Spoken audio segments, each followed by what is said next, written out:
Kurt, another week of PBT Extra. I know you were there in Salt Lake City. How was the AllStar Weekend? It was good.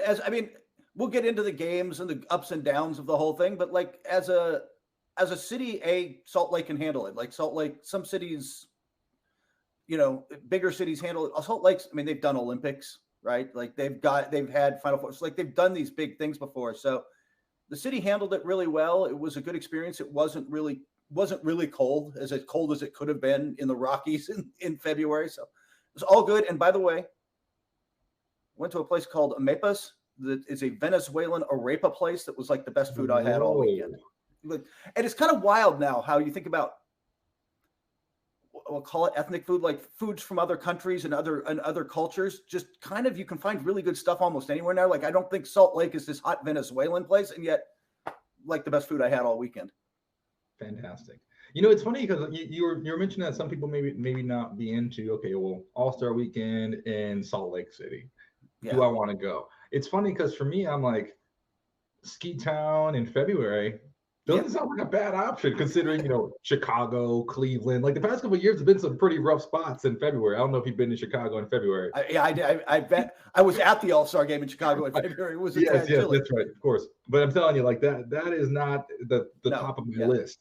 But like the Ski Town, get the altitude, see the mountains, like that does not strike me as unpleasant.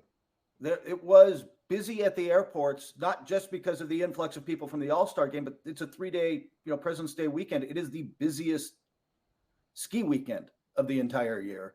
So like, it's like the number of I was the only person in line not checking a bag of skis. Like I was actually having to, I got to take suits and stuff. So I got clothes. Everybody else is just checking skis. So it was no, you know what? As a city, it went really well. But we should get into it, Corey. As basketball, especially the main AllStar Game. Wait, there was a game? Yeah, it was kind of hard to watch, Corey. Yeah, I hope you did. You spare yourself and not watch it? The actual AllStar Game.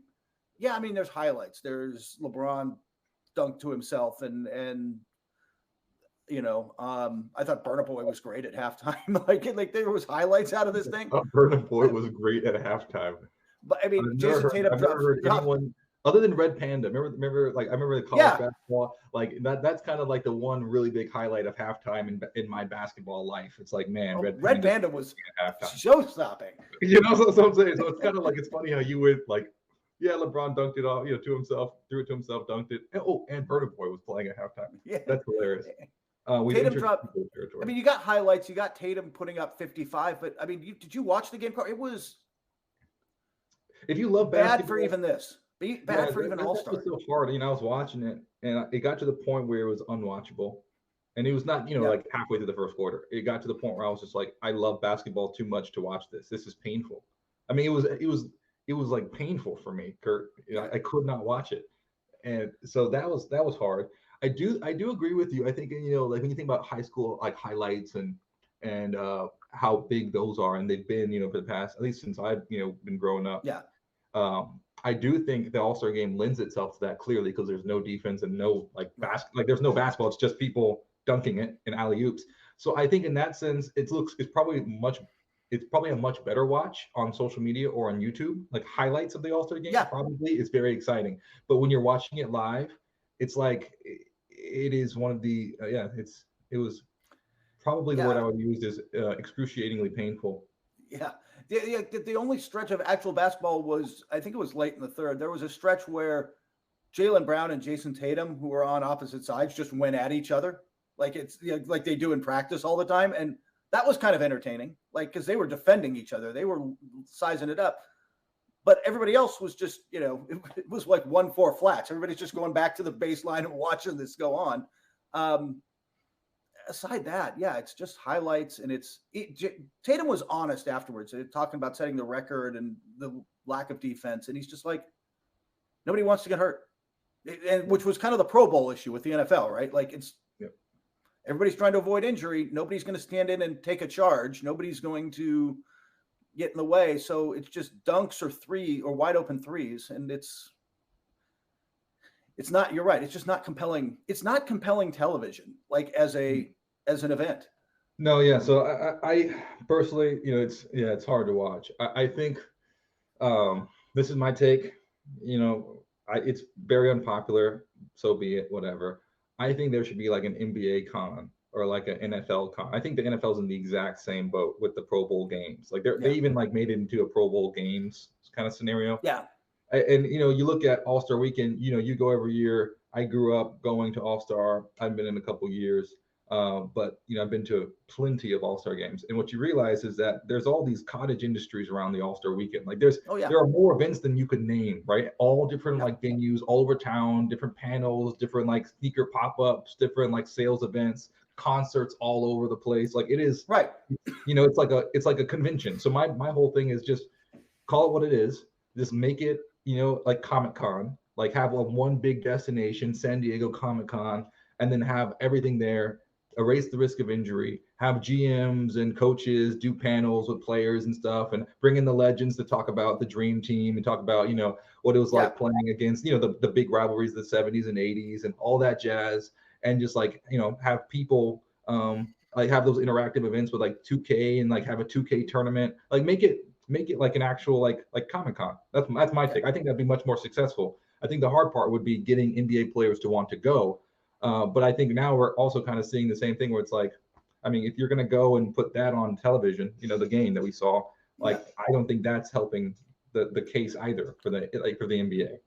No, I think actually you could just do the Saturday, because I think the Saturday, All-Star Saturday is still, I mean, I know ratings were down this year, but it's still a relatively successful event. The skills challenge is whatever.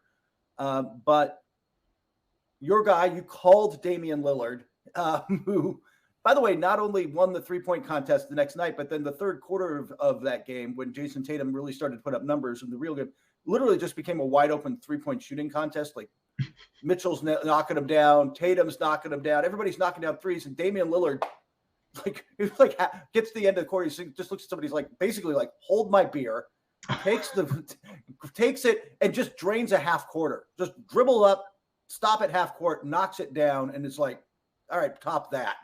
It was great. He was fun. Him winning the 3-point contest was fun. And obviously the McClung was a lot of fun. The dunk contest was a lot of fun this year, partially too, because I feel bad. Trey Murphy would have won this thing most years. Trey Murphy threw a few really nice ones down, but this is the one place in basketball where being shorter helps. Like, if you're 6'1" or 6'2" and can dunk like that, it's more impressive.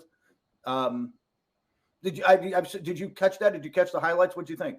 Yeah, you know, I thought that it was a very good harkening back to history, because you have to understand, like with dunks are dunks, right? Like this is one thing that is tough, I think, for the people growing up in like the 2010s when they see all these prop dunks.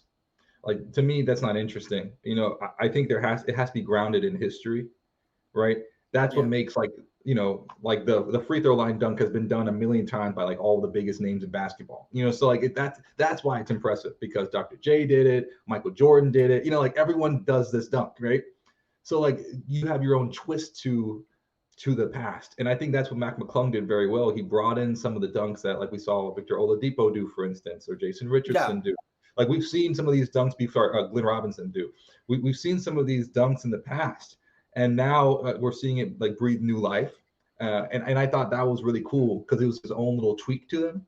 And then, of course, like, you know, putting on the jersey, all that stuff. Like we like these are like classic tropes in slam dunk contest history. And but it's like reinvigorated for this generation. So I love that. I do think that the dunk contest, they're very generous with 50s. So in all 50 dunks doesn't really mean anything to me. But those dunks were exceptional. You have to do it the first time. You have to have power, height, verticality. You know, there has to be this level of aggression, speed, and he had everything. I mean, those are really good dunks, man. Yeah, I gotta say the first dunk he did, like, and the crowd was a little primed by, I thought the first dunk by Trey Murphy, where he kind of faked like he was going to go up, then Jose Alvarado comes from behind him, and teammate, and steals it. I'm like, all right, that was pretty clever. All right, off the backboard, and I'm like, all right, pretty good. When McClung throws down the first dunk over somebody, and you've been there, and you can kind of see it on the broadcast. All the players are on one side of the court. They're kind of all in one area, right? Like, and Giannis is there, and Jordan Clarkson, and all the players are just bunched up. He throws down that first one and they swarm out onto the court and the whole crowd is like stunned and going nuts. And like he had the building at that point. And it's fun to watch that live because everybody likes to declare the slam dunk contest dead and then saved, or where to me it's more like revived, right? Like it just every few years somebody comes through and revives the thing. And Matt McClung revived it this year. He'll probably come back. This is good for his brand. He'll probably be back for a year or two. And he revives it for a while and then it'll dip and then it'll come back up. But we'll see if this. Well, I think the biggest thing for me, so when you look at the old school dunk contest, just as important as the dunks are the reactions from the players, not necessarily the fans, but the player reaction, like seeing Shaq with his camcorder going, whoa, like seeing Gabrielle Union go, like that whole, like that is the crux of like what it is, right? When you think about the All-Star Weekend, like you're hearkening back to, the most beautiful things about childhood basketball. And one of them is going into a gym, and a high school gym that's small and overcrowded and it's like really hot, and like the AC doesn't work. And then, it's packed, people are on the court, and then someone throws down a crazy dunk and everyone's going crazy. And people are like, like that element is the dunk contest. So when the players get excited like that, to me, that is what revives the dunk contest. That was wonderful to see. And by the way, as our producer Dan pointed out, everybody's going nuts. Everybody's filming with their phone, except Pascal Siakam has your dad's camcorder out there. Like, I don't know where he got that. Yeah, he had an old school camcorder. I saw that and I was like, this is like everything's so vintage, whatever. It's retro. Like we got rid of those for a reason. They didn't work. Yeah, they weren't that good. I had to get those tapes I had turned into video later years. By the way, this kind of ties Mac McClung kind of ties into part of Corey's Jukebox because you had a song from you. Part of Corey's Jukebox this week is Mac McClung Tide. Yes, I did. I did have a song. So I wanted to go, since it's Utah and since I'm from Texas as well, and we don't really feature a lot of country. I think the last time we had country music on Corey's Jukebox was George Strait. And we, of course, had to start with the king. And he's from, he lives in San Antonio. But I wanted to bring in Kitty Wells, an absolute country legend. And the song is Searching for Someone Like You. And it's very clear why I did this one. I mean, look, like you mentioned, the dunk contest, people declare it dead or alive, whatever. But the fact of the matter is that we needed that. You and I going into this was like, it seems like the 3-point contest was the big thing because that's where the game is going. But dunks are just so cool. It is so cool. And like we get so excited. We see John Morant do a dunk or Obi Toppin do a dunk, or LeBron do a dunk. Like it's instant, like catnip for basketball fans and for anyone who's just interested in watching 6'8" men who look like, Roman warriors, like fly through the air and do crazy things, right? Like it's just cool. So this is what we needed. We needed this. And I think it will spark something for a whole generation of young basketball fans, which is exciting because you need that. You need that moment. Yeah, I agree. I think it's and I actually hope it kind of sparks. Mac McClung has kind of hung on the fringes. He's been good in a couple straight summer leagues. He plays in the G League, but he's never quite been able to translate his game to the NBA and get a foothold in there.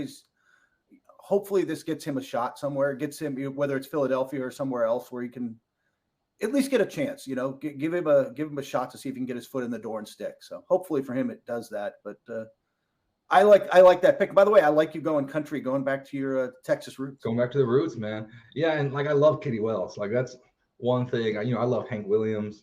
I love Kitty Wells. I like old school country. So like I don't like pop country. Pop country is hard. Although they do have roaring guitars. Like you listen to like rock and roll music. Like to me, like I think rock and roll is in a tough place.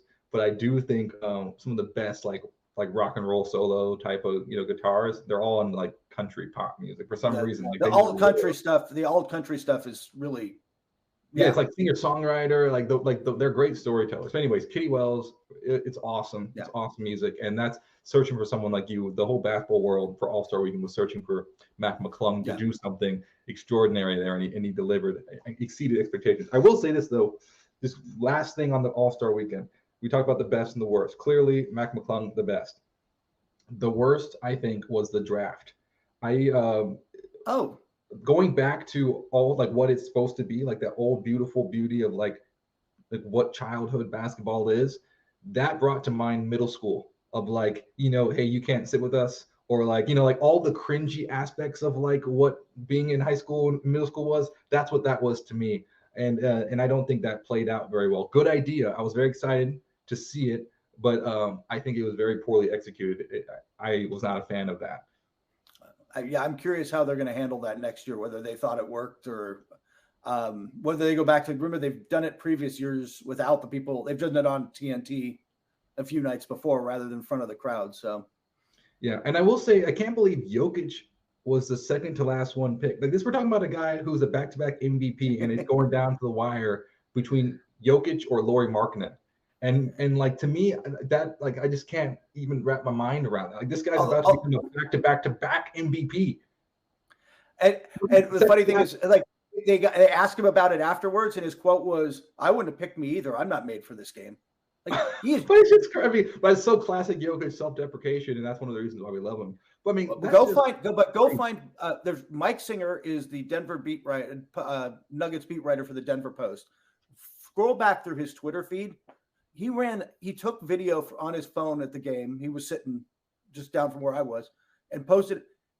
It's just video of 1 minute of Jokic in the All-Star game. He doesn't know what to do in a pickup game, in an unstructured game like this. He is a chicken with his head cut off, just kind of running in circles, unsure of how to handle himself without structure. It's kind of funny. Okay, so on to more NBA news. The Hawks made a move, Kurt. What can you tell us about this newest move in the Atlanta Hawks organization?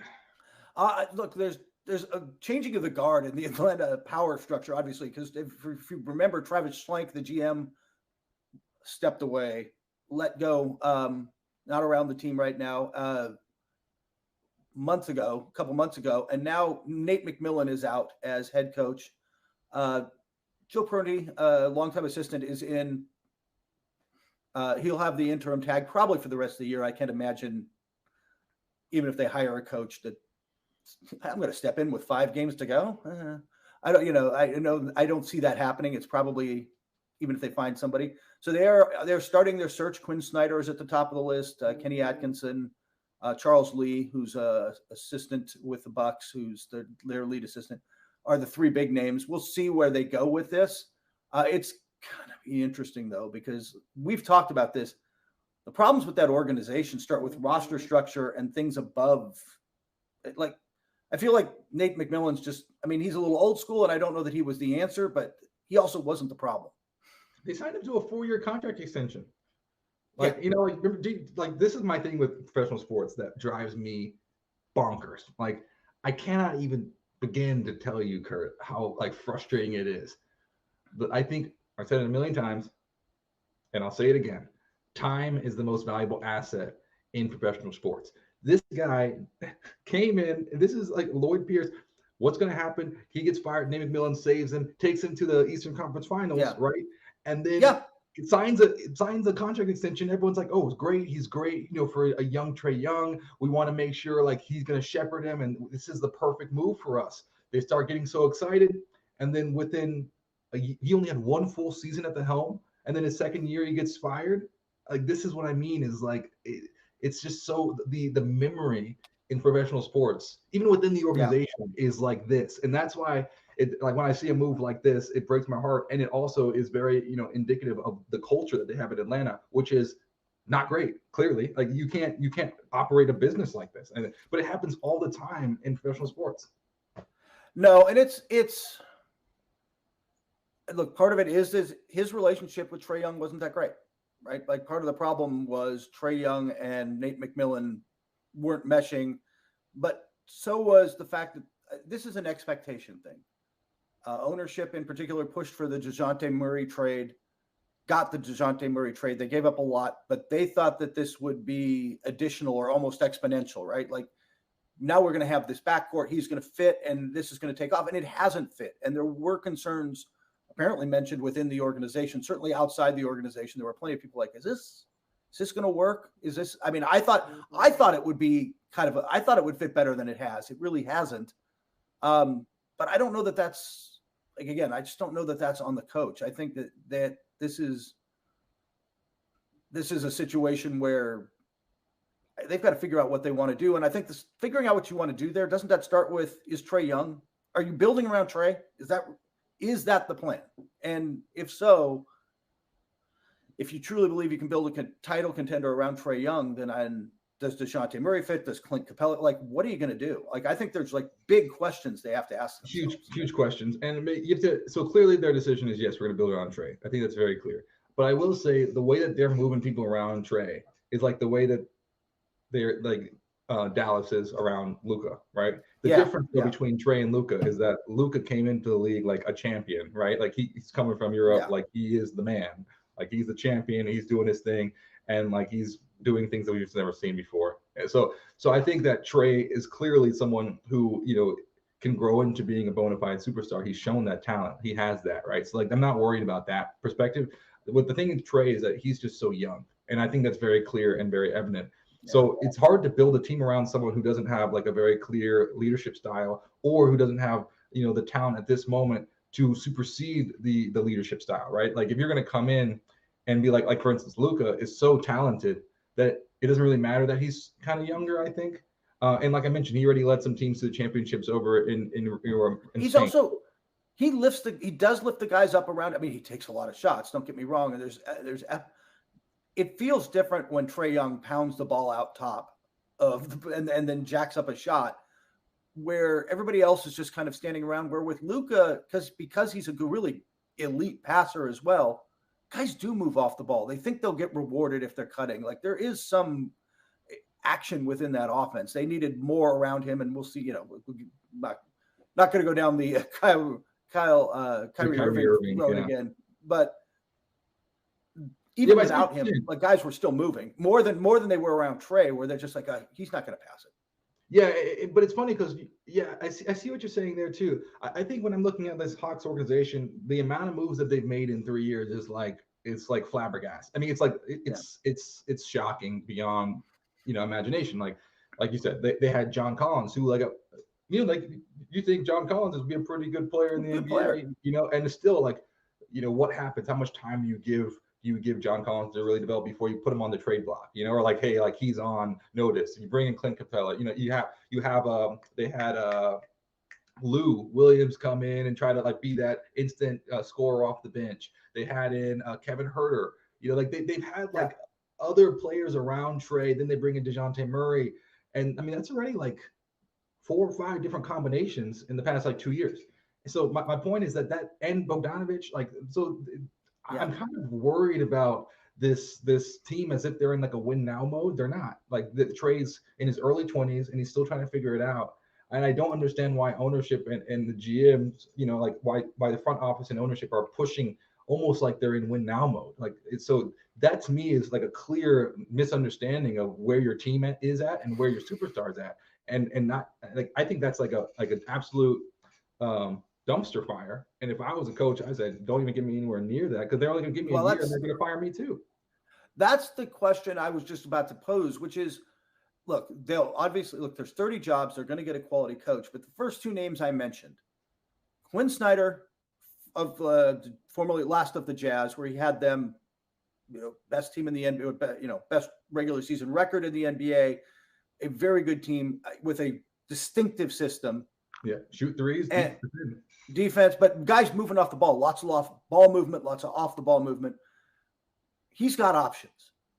Kenny Atkinson, the former Nets coach, has options and did this last year. Remember, he took the Hornets job and then found out it wasn't going to be quite what he thought it was and pulled back out of it. And he's very happy. I've spoken with him about it. He's happy with being in Golden State. His family likes being there. He likes being on Steve Kerr's staff. He likes working around Steph Curry. He's saying basically like, I want a head coach again, but I've been through a bad experience. I'm going to, or a bad exit. I don't know that the experience in Brooklyn was bad when he was building it up, but like, I'm going to pick my spot now. Are those guys? Yeah. Are they going to go to Atlanta? or I don't know. I don't know if they are. Like, I don't know. Like, they might take some convincing, or 5 years fully guaranteed or something to get them in the door. Yeah, and the way that Atlanta's treated their coaches recently around Trae Young, it's like, yeah, if it's not working out, we'll cut you mid-season. And I think that's extremely difficult. It's because a coach is I think at the very, very core level, like, what is a coach? This is just throw some philosophy in here. I got some philosophy books behind me, just to, like, like, that's my undergraduate training. What is a coach? If you talk to coaches, they see themselves as teachers. Yeah. So it's very difficult, because that's what motivates them. In addition to winning games and winning championships, a lot of coaches will tell you, it's a grind, and it takes a toll, and it takes you away from your own family. The rewarding aspect of that, in addition to all the wins and stuff, is developing young men, right? And the reality is that if you're going to give someone, you're going to sign them on a 4-year deal, and then only give them, a year and a half to develop young men, and then cut them, like, fire them, like that. That's a very hard kind of situation if you are a true coach, and you're at this level. Like, I want to help young men achieve their potential. You're not going to be able to find that in Atlanta, in at least the last 2 recent tenures. They're not going to give you time. And that must be very, very, that's tough. Yeah. By the way, I think the best example of the coach who really wants to stay around and teach is your guy, Greg Popovich. Coulda, shoulda, walked away when Tim Duncan and the rest of that core walked away. But he's actually energized coaching up these young players and doing the player development thing and kind of getting back to the roots of it the last couple of years. He's genuinely enjoying himself, even if the losses are piling up, because he feels like he's really coaching again. So it is funny how that is the case. It's not every scenario. I think it's very rare. I think, to be able to be at a place long enough where you see the entire life cycle of something, from building to championship, dynasty, to rebuild again. So to be able to experience all phases of that, as a master, and to be able to go back to the rebuilding phase, when you've already seen the top of the mountain top, that must be like a very rare air that very few people get to experience. Yeah, exactly. At the same time, without having to move once. I wanted to move on to discussing the buyout market, but I think we should do that by starting with Corey's Jukebox, because you actually start with one of the big buyout guys. Yep, Kevin Love. So the song, now we're going from country music to reggae. And just like we went roots in the country, like we're going old school Kitty Wells, we got to go old school classic reggae album. Like, this is roots reggae. This is the real deal, the real stuff, the Abyssinians. So it's they have one of the greatest roots reggae albums ever made. And one of the songs from that album is called Forward Unto Zion. The whole concept is, let us go. Let us go to the land of milk and honey. And that's kind of what we saw with Kevin Love. It's like, he hasn't been playing a lot and out of the rotation. What's my role going to be? He can still, contribute. And he was one of the only, right, mainstay left from that championship. He was the last member of the championship team still on the roster. Yes. Yeah, and it's very clear that with Donovan Mitchell and these young players, that they know where they're going next. And so it seems as though this was one of those elements, the time, I should say, that, hey, let us go to the land of milk and honey. And the land for him, was Miami. And I think it's interesting, because if I'm thinking I want to win a championship, Miami's not even close to the top of my list. This is the same thing with Kyle Lowry. Remember, we thought, okay, well, Miami might be there. They might be close.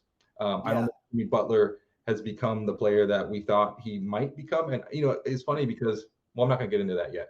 But so Kyle Lowry goes there. Nothing really changes. They actually, I think, get worse. And then now, Kevin Love is going there. And like I said, I don't know if this is like a move to find championships. I don't know if that's going to be the case.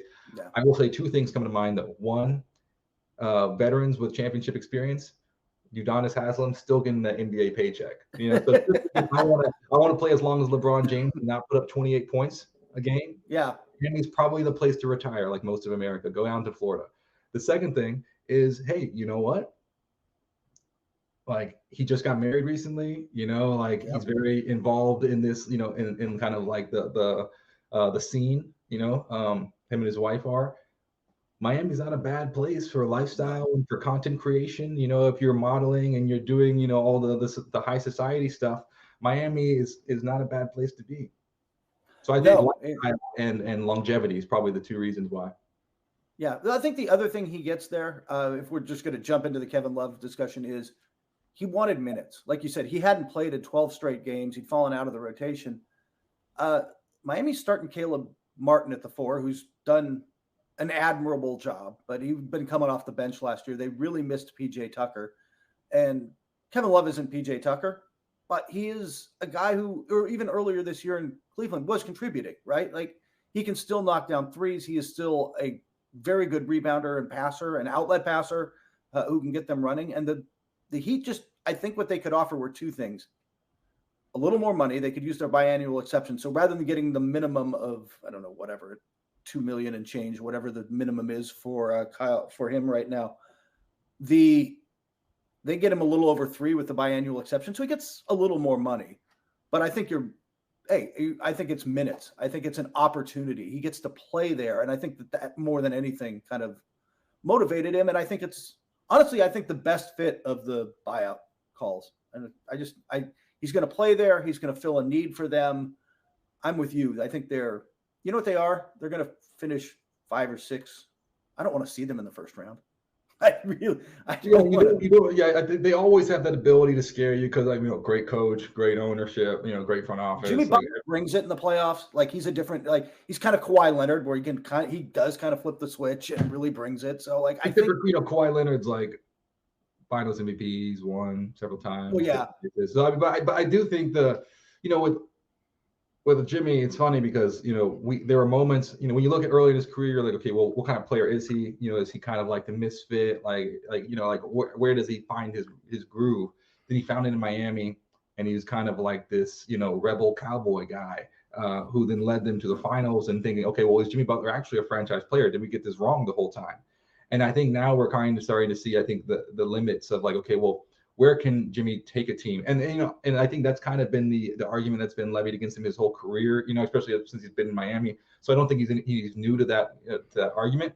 But I do think now, I think the proof is starting to come out in the pudding. And I don't know if the answer is to a championship. I think we've kind of seen as far as Miami can go. But like you said, they can always upset anybody at any given time, you know, with that depth of experience. And like these guys, like Kyle Lowry has won, like Kevin Love has won. And we can't forget Kevin Love was a franchise player in the Timberwolves before, willingly accepting a role in Cleveland, which I give him the hats off. Like, you playing with Kyrie and LeBron James in his prime, like to be able to be like that and step into that role is that's amazing. So I have a lot of respect for him and what he's done in his career. But yeah, so a lot of depth. They can definitely upset you. Yeah, definitely. And Kyle Lowry's been kind of the setback there. He just hasn't been the guy they hoped he'd be. But yeah, like I said, if they can finish in the top 6, which I think they can, assuming the Nets slide a little, although they lost to them right before the break. If you finish in the top 6, meaning you don't have to face, if you finish 7 or 8, you get Milwaukee or Boston in the first round. Well, that was nice knowing you. But if they're like, I don't think they can beat Philly, but man, they could cause Philly problems. They could cause Cleveland real problems. Like, if you get in that 5-6 range, it's going to be tough. So we'll see where they do. Were there any? We should jump on to maybe. Although I'm curious, I didn't realize how. Are you that into reggae? Like, that was a pretty deep pull for me. Like, that's not something not somebody I knew. Like, so. Yes. Just to get back to the jukebox for a second. Yeah, I mean, we got to talk about the important thing, roots reggae. Yeah, I'm very into roots reggae. That is one of my favorite genres. So samba, choral music, opera, and roots reggae. There are a lot of deep cuts. So like, my arsenal is deep in roots. I just think roots reggae to me is like, it's just amazing. So yes, the Abyssinians, incredible band for roots reggae. And I was going to bring up maybe some other band, but I'll keep that in my back pocket, just in case. I got to just keep you honest. Future. All right. Cool. For future. Yeah. So there's been a lot of other buyouts, though, and we talked about Kevin Love. You said he'd probably be the best fit, but some other ones that kind of jump out: Pat Beverly, go to the Bulls; Reggie Jackson, Denver. So can you tell me where are you feeling maybe second, third, fourth about other buyouts that jump out? I like Reggie Jackson's fine. He'll be Bones Highland really wasn't playing that much. Reggie Jackson will fit in better. in Denver behind Jamal Murray when he gets healthy. And Reggie Jackson's been on the big stage with the Clippers. Like, he's been in tough playoff games. I like the Patrick Beverley fit in Chicago just because of the kind of sad news with we're just not going to see Lonzo Ball this year. They've shut him down for the year after he's not fully recovered from a second knee surgery, and he's still got pain when he tries to ramp up. They have a real need at the point guard spot. We've got Io starting. He's kind of a defender. They've got, some Kobe White. Patrick Beverley can come in there and help. So I like that pickup. I don't think it moves the needle dramatically, but I think it gives them a little depth at the position. I think the guy we need to talk about, though, maybe the headliner out of the buyout market, Russell Westbrook is a Los Angeles Clipper, Corey. What do you think of that? He's from LA. Joining the Lakers was a big deal, for him. That's what he said reportedly. Now being able to stay in LA and Paul George has been very vocal recently, like very vocal about playing the opportunity to play again with Russell Westbrook. And Paul George played very well when he was playing alongside Russell Westbrook.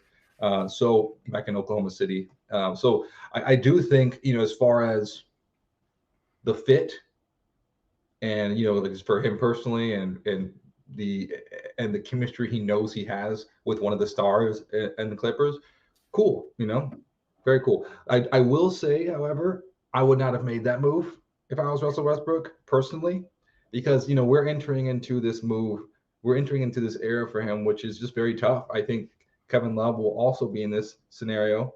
And John Wall's in it too. You're in this, you're a max player. Well, well, I guess Kevin Love wouldn't be in this scenario, but we're just talking about John Wall and Russell Westbrook. You're a max player who then has a buyout, who then becomes a veteran minimum guy for the remainder of your career. Then you fall out of the NBA. Like we saw this happen with like Carmelo Anthony, for instance, right? And then try to get back into the NBA, and it's basically impossible.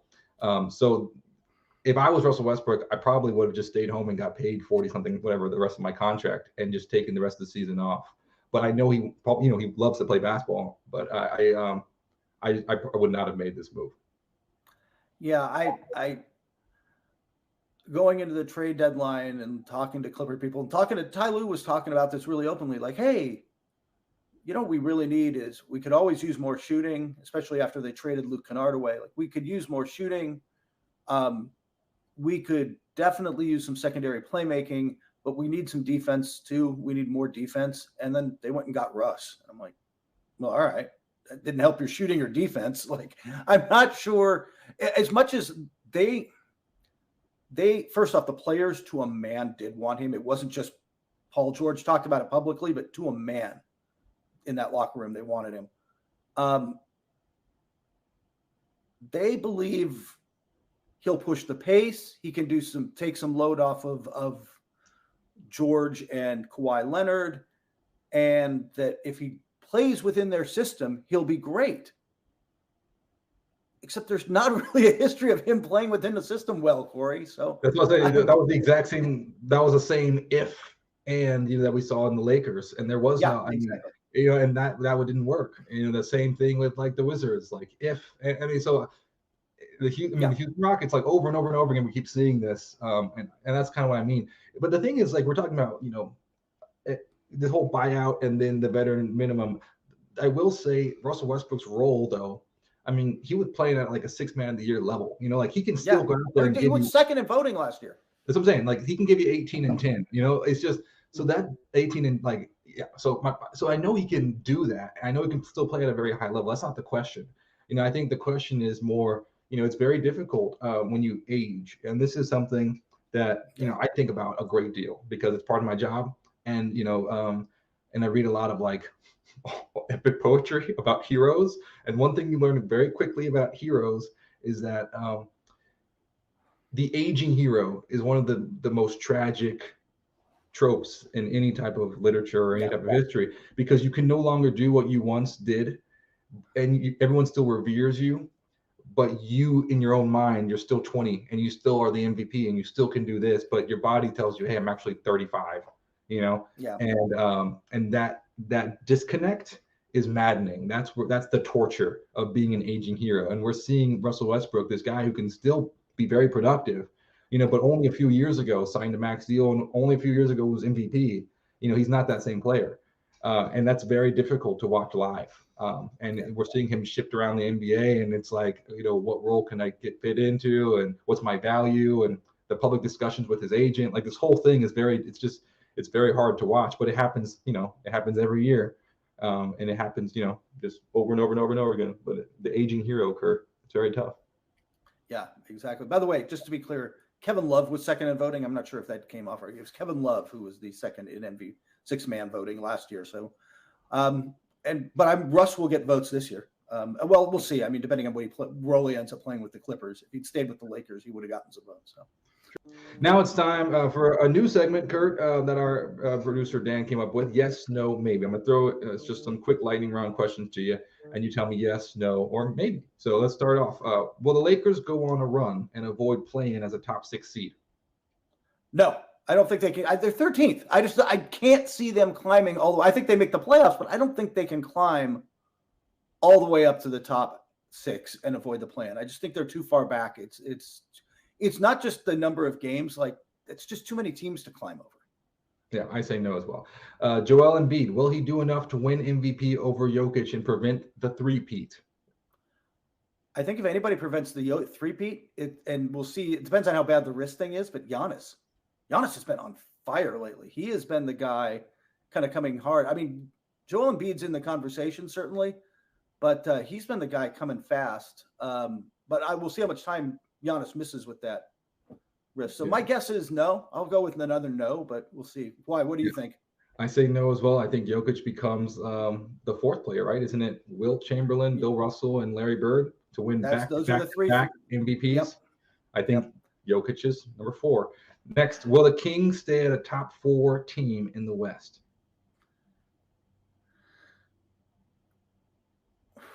Ooh, that's a good question. I'm going to say no. I'm going to say that they slip to 5th just because I think Dallas is not far behind them, and they were going to put up – they're just going to get better. They're going to put up a lot of points. They're not going to score. They're not going to stop anybody. Like, just bet the over in their games. Like, they're not going to stop anybody, but they're already scoring points with those two, and as they figure out how to mesh a little bit. But you know what really makes them dangerous, Corey? They were terrible when Doncic was off the floor.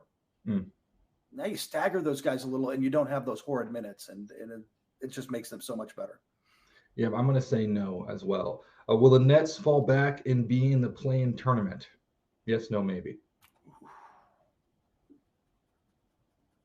That's a good one. I'm going to say yes, but I don't feel confident about that one at all. I think well, the Knicks are the Knicks and the Heat and them are all really, a couple of games apart. And then the Nets went and beat on the Wednesday night, like right before All-Star break. Nets beat the Heat. That was a bad loss for Miami, and a good win for Brooklyn. So maybe they can stay up in the top 6, but I just got a feeling they're going to slip enough that those teams get past them, that they end up 7th, and the Knicks and Heat avoid the problems. I'll say no. I say that the Nets will hold on. We'll see. Is Westbrook the missing piece for the Clippers to make the finals? No. I think we covered that. Like, no, he doesn't defend. He doesn't shoot. No, he does not solve. He doesn't solve their defensive issues or rotation issues. Yeah, I agree. No. Will the Mavs make it work with Luka and Kyrie? Make it work. I think they'll win the championship. So will they win a championship? No, they won't win a championship. And I think the interesting question is, do they still want to be together after this year, or do they end up like, I don't think Dallas loses out on everything with him, because anywhere he wants to go, they're going to have to sign and trade him. The teams with cap space this summer are, or Orlando and Houston and places that aren't going to be where Kyrie Irving wants to play. So Dallas will get stuff back, but I'm curious if Luka will he re-sign there? Will they be happy at the end of the season? I I genuinely don't know the answer to that. I'm really curious to find out, but I think they're a top 4 seed and maybe win a round. Yeah, I don't think they're gonna make it work, win a championship. But out of curiosity, who does take the last shot? If you are Jason Kidd, you're thinking Luka, Kyrie, who am I drawing to play for? I'm drawing up Luka, but Luka took one the other day and then admitted afterwards he should have passed to Kyrie because Kyrie had the hot hand in that game. But I still think nobody says. I mean, they're both pretty clutch, but Luka's, I was going to say, the most clutch player in the league, one of the top 3 up there with Damian Lillard. And the guy who's probably going to win the clutch player award this year is De'Aaron Fox. So, he's up there with those guys. So did Golden State play? Will they actually show up in the playoffs? Do you think they'll? Do you think Golden State will do enough? They're sitting at 9th right now in the West. Yeah, they'll make the playoffs. They'll make the playoffs, and in a wide open West, do they shock you if they win a round? Even if they get up to 7th and they get Memphis in the first round, 7th or 6th, and they get Memphis in the first round, can you see them winning that? I mean, their road record is 7-22. So I'm thinking 7 games in the playoff. You're gonna have to get home court advantage if you want to win a round. So I'm saying it's pretty tough, yeah. But I think Steph Curry in the playoffs. Look, if he's healthy, yeah, we're gonna see them in the playoffs, and we're gonna see them go. I just don't know how far, because I do think, like I said at the beginning of the year, with that whole Draymond Green issue. Remember we were talking before with Jordan Poole, Draymond Green in the locker, at practice, that leaking out to the media. I do think that this dynasty is on the decline right now. I think we're watching it break up. I can't tell you how many people I heard over the weekend say that they don't think Draymond Green will be back with Golden State next year. I will say though, I do think that Golden State's not down and out. I think that's the difference. I think Steph Curry, he graduated from Davidson in 2009. So just let that sink in for a second. So this guy has plenty of years left in the NBA. And I do think he's still playing at an extremely high level. It's just that right now, they were able to weather the Kevin Durant storm and come back and win another championship. So I definitely think that they're still going to win championships post Draymond Green. I just think that the dynasty as we see it right now is on the decline. It's breaking up. That's my take. Next up, whose team is going to make it further? Do you think Kevin Durant and the Suns will make it further, bring it far in the playoffs, or Kyrie and the Mavs in the playoffs? I'll say Kevin Durant and the Suns. On paper, they're the best team in the West. I need to see them defend. We talked about this. We need to see them, DeAndre Ayton buy in, but I'll still take the Suns. That's a stacked roster, and Kevin Durant is instant contender. Yeah, I think the Suns are better than the Mavs. Actually, yeah, they're better than the Mavs. I will agree with that. Okay, so to wrap it up, we always love to do Mad Libs. Which is like a fun little segment where we kind of just throw something out of the wall and see if it sticks. So let's see if it sticks. Well, give me one bold prediction. It doesn't have to be in basketball. It can be whatever you want. For the next couple of weeks as we approach spring. What do you think is going to happen? The next few weeks.